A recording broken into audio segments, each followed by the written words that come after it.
Remember the stories. Learn the codes. It's a coded document. Focus. Find the codes. You know, I was leading prayers on Friday night and something hit my spirit. Jesus came and said, the flesh is weak, the spirit is willing. I said, wait.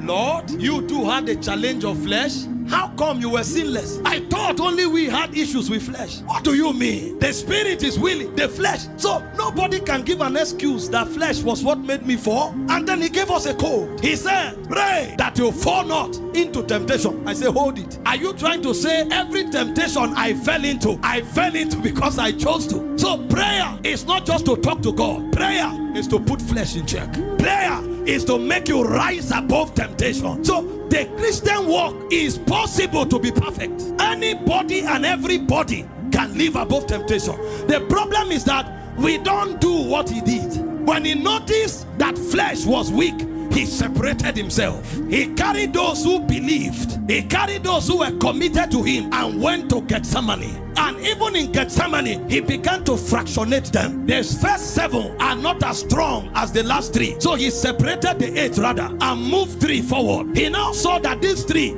they can't support well. He still left them behind and stepped aside. And he prayed until flesh submitted.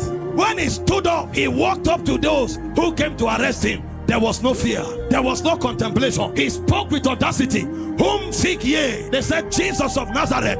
He walked to them and said, I am he. They went back and fell. Oh my God. He came again. I say, whom seek ye? They said, Jesus of Nazareth. I told you already, I am he. They went, my God, my God, my God. Pack it up. You know what that means? Every temptation you overcome, new levels are added. Greater measures are released. Greater dimensions are released. The book is coded. The book.